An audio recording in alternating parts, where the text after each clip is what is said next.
Tai sveiki visi, sveikinuos iš serviso 007 Landerenzo dujinės įrangos montavimo dirbtuvių ir šį kartą turim jau turbūt įprastas ir dažnai sutinkamas variantas Volvo XC70 3 litrų T6, 6 cilindrų eilutė, 224 kW galios, 4 varomas, su turbina varikliukas, tikrai labai dinamiškas, puikiai tinkantis tiek mieste, tiek už miesto be abejonės, pakankamai mėgiamas tautiečių modelis. Aišku, mėgiamas ir dėl to, kad visus 100% važiuoja dujomis, plus turbina tikrai labai dinamiškas, labai smagiai važiuojantis automobilis.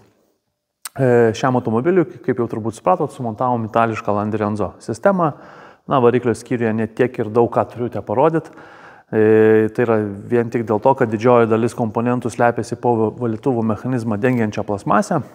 Po tą plasmasę turim sumontuotą tiek variklio dujų valdymo bloką Landerenzo Evo OBD, tiek dujų reduktorių Landerenzo LI10 Turbo Oversize, tiek dujų vožtuvą.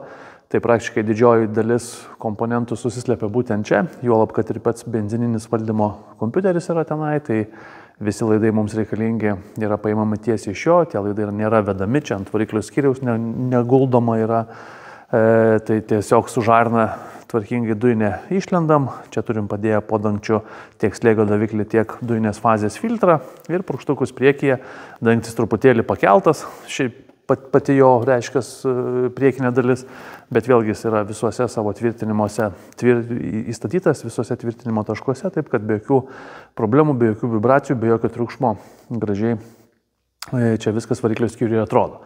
Visi Landerenzo dujinės įrangos montavimo darbai mūsų servise, kaip visada, pagal aukščiausios kokybės standartus. Ką tai reiškia? Tai reiškia, kad visų pirma yra naudojami kokybiškiausi rinkoje šiai dienai esantis komponentai, priemonės, medžiagos, dujinės žarnos teflonu padengtos tam, kad nebūtų ilgainiui kvapų prasismelkiančių per pačią žarnas. Montuojamos sproklinės sąvaržos, specialios, reiškia, apsauginės gofros dujiniam žarnom. Dujinės įrangos laidyną vėlgi adaptuojam konkrečiai šiam variklio skyriui. O prie akumuliatoriaus po dangteliu turim išsivedę tiek, reiškia, pajungimo diagnostinę jungtį, tiek ir dujinės įrangos saugiklį, kadangi tech apžiūros metu tą vietą reikia žinot.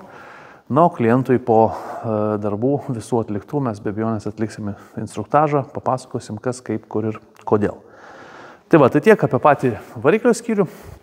Dujų perjungimo mygtuko pačio vieta yra montuojama ten, kurio jos pagidauja klientas. Centrinėje konsolėje nugarinėje dalyje, gal nelysiu, iš tikrųjų nesimatys, bet pridėsiu nuotrauką, kam bus įdomu. Pasižiūrėkit, nuoroda bus į nuotraukų albumą, tikrai rasit.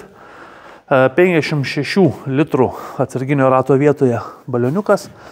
Aplinkui, aišku, dar turim daug vietos, kurią galim išnaudoti susidėti daiktam, bet viskas gražiai lygiai užsidaro, be jokių problemų.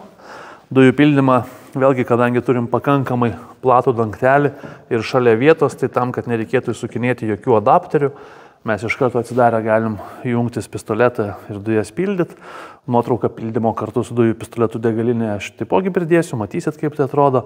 Netgi dangtelio galima jau ir nesukti, jeigu tai labai kažkokia tai problema. Bet laikiklis tvirtas, nerūdijančio plieno varžtai, tam, kad tų problemų nekiltų nei dabar, nei ateityje. Tai jeigu jau ranka nenukris, tai sakykim, tą kamštelį galima palikti savo vietai ir taip gražiai viską paslėpti. Tai tiek apie Volvo XC70 bei kokybišką Landerenzo dujinę įrangą, kurią sumontavom servise 007 Kaune. Jei ieškot kokybiškų Landerenzo montavimo sprendimų, kreipkitės, mielai padėsim. Ačiū.